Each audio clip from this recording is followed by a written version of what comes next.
Guys, welcome to my channel NBA Fan, and today we have a couple of games to talk about. And first we're going to start with some of the best teams in the league right here matching up against each other. We have the Denver Nuggets against the Utah Jazz. Coming into this game, you're going to definitely be thinking that the Jazz are going to win this game because they are the best team in the league as of when they play this game. No, the Nuggets are going to actually win this because of Nikola Jokic's efforts. He scores 22 points in the first quarter and ties his career high of 47 at the end of the game. He definitely had a very good game, and you can see him right there. You know, you got the mismatch, and you just go into the post, bully him, and get the bucket. So let's skip a little bit until you can really kind of see around the end where the Jazz are going to lose. Right here, you could obviously tell that the Jazz are going to try to win, but they're not going to pull off. So let's skip all the way to the end.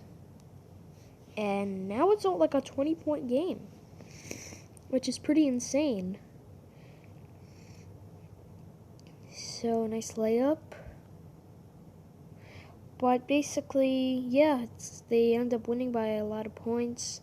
So that's basically for this one. Now we're going to go to the next one. We're going to do two more games. Obviously, the Nets versus the Wizards. How do you not talk about it? So this game, you expect the Nets to blow out the Wizards. And you really wouldn't expect the Wizards to win, let alone not get blown out, let alone win. So you're coming into this game, and the Wizards have the Nets have a pretty good lead. The Wizards actually end up winning this game. Russell Westbrook plays like his old self, 41 points, 10 rebounds, 8 assists. Kevin Durant has a solid performance, 27, 7, and 8.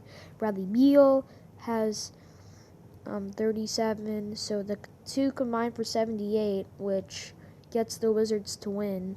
And let's go to the end to see what exactly happens when Russell Westbrook goes insane and berserk to win the game. Let's all watch this final minute in awe. So first you got the Wizards with the ball, and it's a very close game. Like, you wouldn't expect it to even be this close at the end, even if the Wizards lose. You'd expect a total blowout. And Kevin Durant, nice shot. I mean, basically, this final minute's like a whole highlight, that there's no timeouts. And Bradley Beal misses the shot. That would not help the Washington Wizards. And they're fouled, so it looks like he's gonna hit one of them. And now you have the Wizards, Russell Westbrook with the ball.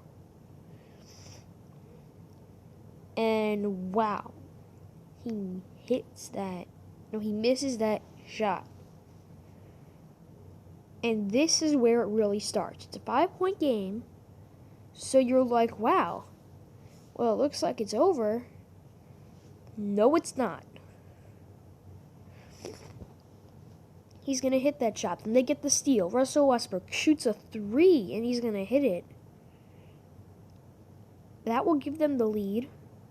Then the Nets have the ball. They miss, and they get fouled, and they make both free throws, and that's going to win the game for the Wizards. As you see, they have 0.7 seconds left, so they have a chance to tie. If, they have a very small chance at tying. I think Bradley Beal might have even tried to miss that one on purpose because he knows that they don't have a timeout. And they're going to have to do a Hail Mary pass, and I don't even think he gets it off in time. He actually is pretty close. And that's the Wizards game.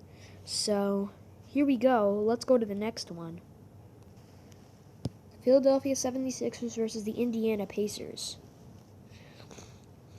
So right here, Malcolm Brogdon's going to have a good game for the Pacers.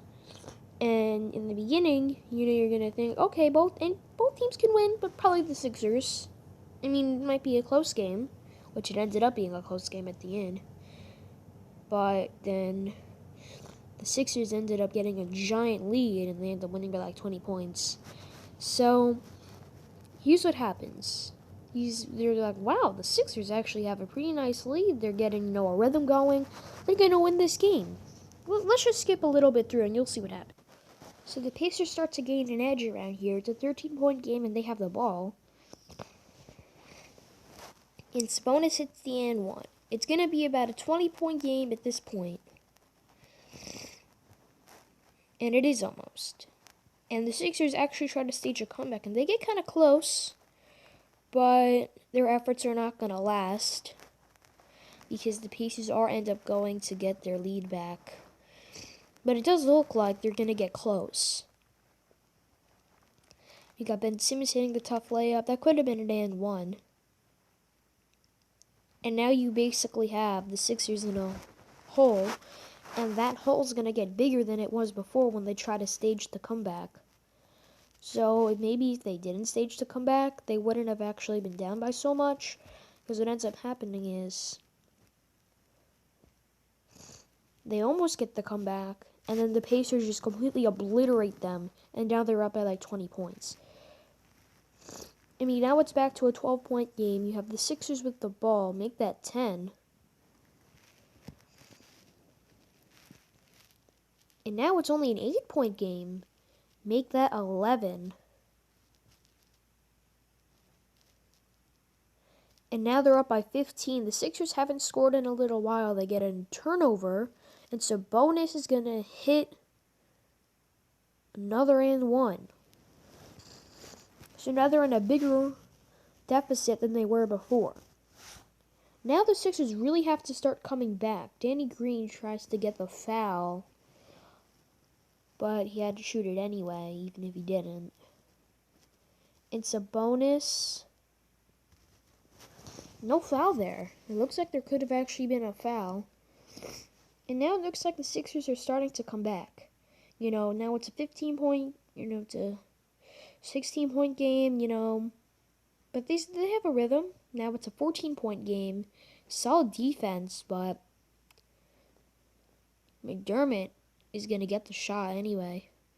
It's actually going to be pretty good for his stat line. Besides field goal percentage, he's going to get the rebounds.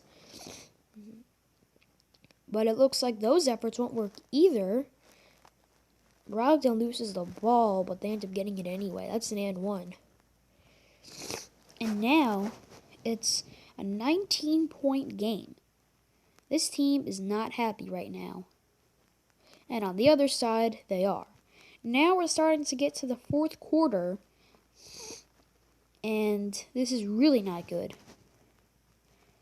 Because you only have 12 minutes to come back by 20 points. How are you going to do that?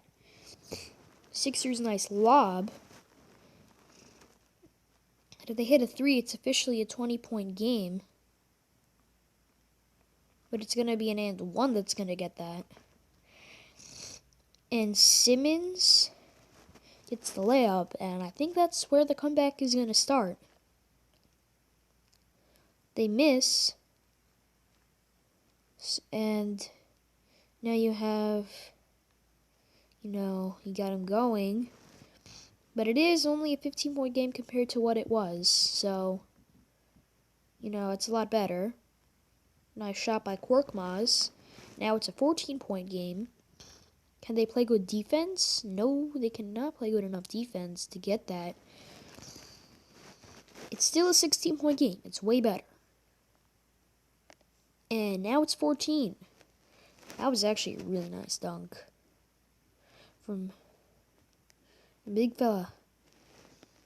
Now it's a 12-point game. Now you really think the Sixers are coming back. And this is relatively quick. I mean, it's a 10-point game already, and it's only been about 8 minutes. So now you're really thinking this team can come back. They cut that lead into single digits at this point. And now it's starting to become an exciting game. There's less than 6 minutes left. It's a 5-point game.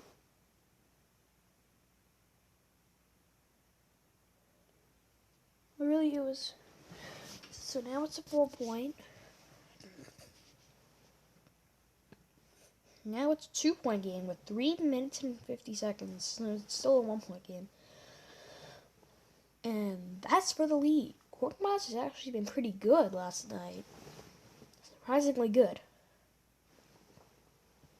And now the Sixers have the lead. They're going to shoot another one. That's going to make the lead to 3.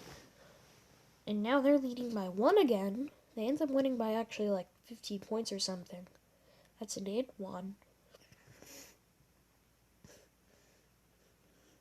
And they end up winning by 9 points. I thought it was more. But they did all that without Joel Embiid. So that's our video, and goodbye.